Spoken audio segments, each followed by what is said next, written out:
The jewel box. This is what Sarah whispered in her grandmother's ear. Inside the jewel box, there were crystal clear pools with bright slipping shadows of fish, mud skippers, seahorses, Missouri-bred salamanders. Above them, steel arches that mirrored the smooth, easy curve of the gateway arch. Windows that let in a great deal of light and left a fine whitewash on the walls. There were tropical trees, waterfalls, and fountains, and below us, golden pheasants and flamingos flashed among the bushes and streams. In the trees, there was scarlet ibis, a touch pool with turtles and crayfish. Nini lay on a small bed, too close to the floor. Sarah wasn't even sure her grandma was listening. It had been 40 years since the two of them had taken the trip to the St. Louis Zoo. Sarah had been just a girl. She remembered how fast the train had moved, how quickly rows of corn and fields freckled with brown cows had rushed past the window. A lean tree outside Nini's room at the nursing home bowed in the wind. Nini weighed 76 pounds. She wouldn't eat. She was dying. A blue plastic band circled her wrist, naming her. Her white hair was ripe with the smell of shampoo, and dark bruises floated under her eyes. Her gown was covered with small blue birds. Sarah wanted her grandma to be able to let go, to die peacefully with her there. Although when Nini's stomach growled, Sarah's ears ate up the rumblings, glad for this small sign of life. Do you remember? Sarah whispered into the nearly translucent ear. They'd taken the train from Kansas City Union Station. When the train pulled from the platform, Sarah watched her parents grow smaller and smaller. It was the first time she was leaving them behind, the first time she'd set out for somewhere unknown. On board, she sat prim and happy next to Nini. The weekend trip to St. Louis had been a present for Sarah's 10th birthday. They visited the zoo with its rose garden and jewel box, a huge wrought iron and glass conservatory filled with plants and birds. Sarah wanted to remind her grandmother of that magical trip, to take them both back to that earlier time and maybe convince her that the place where Nini was now headed might be as dazzling, as teeming, as safe. Birds flew in and out among the branches. Plants grew everywhere, and tall grasses waved in an unseen wind. Sarah paused. And maybe that's what heaven is like, she said, thinking, it's okay. You'll be safe. It's okay to let go now. Is it real? Nini asked. Her voice startled Sarah. I don't know, Sarah admitted. I hope so. Well, I'll let you know. Take me to the bathroom. I need to go to the bathroom. This from the woman who shared Nini's room, Greta. She'd been asleep when Sarah walked in, but now struggled to stand. One bony hand clutching the open back of her thin gown, the other reaching for a metal walker, and waited, uncertain how much help Greta would need. The old woman walked in by herself, and Sarah closed the door behind her.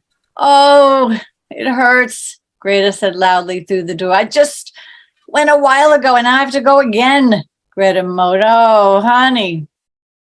Sarah helped her back to bed, but Greta refused to lie down.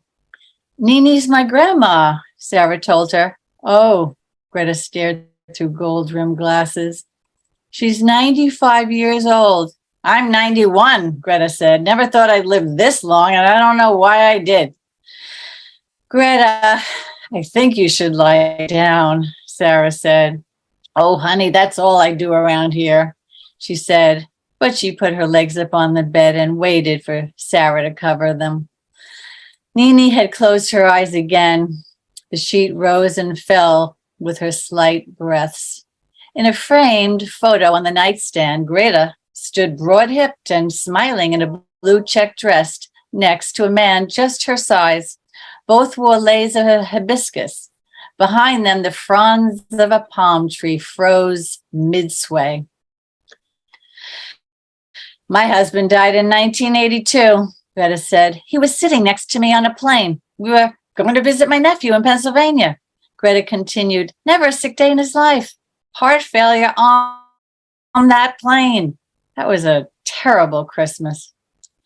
A nurse brought in a brown cafeteria tray with 2 cartons. Oh, Greta, you talking this nice lady's ear off? The nurse wore a navy sweater over her white uniform.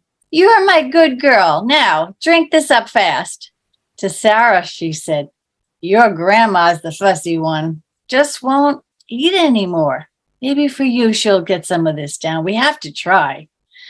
Sarah took the carton and straw the nurse handed her, eyes pooling. It's okay, honey. You know, when she won't eat, that's just a sign.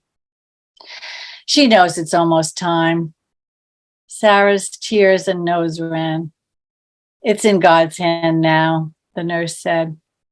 She picked up the tray and smiled. You let me know when you need me now, honey. And Greta, you let her spend time with her grandma. That's who she came to see, you know? Greta grunted and turned her face to the wall. Sarah wiped her nose and eyes and then knelt beside Nini's bed. Somewhere we couldn't see, she whispered through the strands of white hair that floated near her mouth. We heard birds flying in to rest on the branches of trees. She touched her grandma's shoulders, bird-like bones. Nini's paper-thin eyelids rose halfway. Nini, she said, I got a milkshake for you. Nini's eyes, watery and pale, stared back at her. Look, it's vanilla. Sarah lifted the carton and straw like a woman in a TV commercial. Not quite good as Winstead's, but she tried to stick the straw between Nini's lips. You have to, she said. Again, she tried to insert the straw, staring at the tiny bump in the dip of her grandmother's upper lip and the small growth on the side of her neck that looked like a Rice Krispie. But Nini wouldn't drink. When I was little, Greta said from her bed, I had some childhood disease. Oh, what's the name of it? I don't remember now, but the doctor came to me every day to my mama's house to rock me in his arms. Rock me in his arms. Sarah squeezed Nini's hands. The old woman's eyes shut again. Never thought I'd get this old, Greta continued. Who wants to be 91? After a while, an aide walked in, wearing bunched up socks and hiking boots, a green sweatshirt, and a gold cross. There's a birthday party, she said to Sarah. Maybe your grandma will eat a piece of cake. In one swift motion, she lifted Nini in her arms, the cross swinging between them, and deposited her in a wheelchair. Edith, you can't sleep all day on me in here. The aide tried. Birthday party time. Come on out with your granddaughter and have some cake. Nini pinched the back of the aide's hand. No, she cooed softly, but there was a twinkle in her eye. The look she used to give Sarah whenever they were ready to escape some family gathering and go off on an adventure alone. I'm Carol, the aide said. Your grandma's a feisty one. She lets us know what she likes and what she doesn't. But she's sweet. She's sweet. Carol motioned for Sarah to push the wheelchair and follow her out the door. Nini worked in a hospital for 25 years as a surgical technician, Sarah began, but Carol was already far ahead of them near a long decorated table in the cafeteria. Half a dozen wheelchairs circled the table, and other nursing home residents had gathered. Some sat upright and dressed, others slumped in their seats in pale pajamas. Carol turned on a boombox. Nini's pink slippered feet hit the linoleum and the wheelchair jerked to a stop. It's the birthday party, Sarah said. Remember, we're going to have cake? Nini's claw fingers reached up for Sarah's.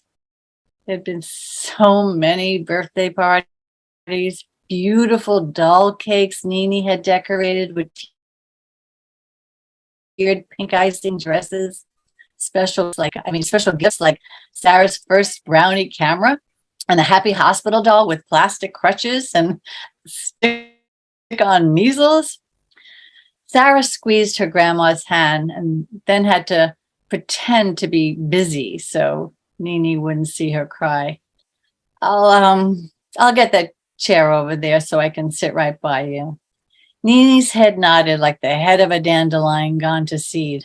When Sarah came back, Carol was holding a piece of cake. Nini smiled and patted Carol's hand. I love your grandma, Carol said, her tan hand steady beneath Nini's ghostly one. We've had lots of good talks. Don't we, Edith? Carol set the plate on Nini's lap. It's orange cake for Eleanor's birthday. This looks so good. Can I give you a bite? Sarah asked Nini. Nini nodded. Sarah cut into the cake, loading the plastic fork with plenty of icing. The fork came out of Nini's mouth clean. Oh, she smiled. Sarah gave her another bite and another. Would you like another piece? Yes, Nina drawled. She ate another few bites, then held up her hand and said, no more. Sarah moved a styrofoam cup of coffee back and forth beneath Nini's nose. She sniffed with interest and her fingers circled the cup. Be careful, it's hot. Nini sipped while Sarah held the cup. I like it hot, Nini said happily, sitting straight in her chair. Your mother? My, I never saw anyone drink so much coffee in my life. Sarah was too shocked at the powers of caffeine to answer. In a minute, she lifted the cup again, but Nini's chin was down. Sarah looked around the room, suddenly frantic. They knew no one at this birthday party. It was stuffy in the room. The windows were streaked. The paper party cloth looked pathetic now, ripped and stained with spills. One woman in a wheelchair had a bit of icing on her nose. No one had noticed or wiped it clean. Let's get out of here, Sarah rubbed Nini's brow. I can push you in the wheelchair outside. Some fresh air would be good. Nini's slippers remained on the footrest. If I could just get her outside to a different place, Sarah thought, let the sun fall on her, bring her back to me. Maybe it's not time for her to go. The wheelchair rolled noisily down the hall past fuzzy stick-up decorations, purple and yellow pansies tied with a white bow, a heart pierced by an arrow. Finally, they reached the front lobby. A big screen TV blared. Sarah maneuvered the wheelchair through the glass door that led to the inner vestibule and hesitated. Her stomach sank. The sun was too bright, the wind too strong. It would be too much for Nini. She knew it. And Nini's chin had fallen forward again as though she were asleep. So Sarah pulled the wheelchair back into the lobby. Nina's head stayed down as Sarah pushed her back down the terrible long hall toward the music still playing in the cafeteria. She parked the wheelchair, pulled up a chair, and they sat listening to Paper Moon and Orange-Colored Sky and Time to Get Ready for Love. On the last song, Nini kept time with one early finger, just as she'd done singing Sarah to sleep as a child. Sarah swayed the wheelchair back and forth, slightly at first, then more pronounced, rocking her. She slipped her arm beneath Nini, who curled up easily when Sarah lifted her light as a feather. One scoop and Nini was out of the rocker. One step and Sarah was back in her chair with her grandma on her lap. Carol frowned, stepping forward to stop them, but Nini was smiling, and they were swaying forth.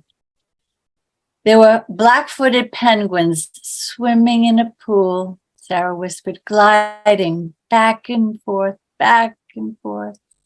Nini's eyes finally closed, but only to sleep. 2 weeks later, In another town, Sarah woke from a dream. Gold spheres of life, bursting like fireworks, had flown through her room, passing over the heads of her sleeping dogs and four-poster bed. All around her, there had been shadows on the walls, dark shadows of fish and plants, large ones and small, smooth against the pink and blue flowered paper. The shadows of an eel curving through water, seahorses and tall grasses, wide-winged birds. Sarah sat upright, knees to her chest, and began to rock, rocking and remembering till the sun rose and the phone rang with news of the passing of Nina had already shared.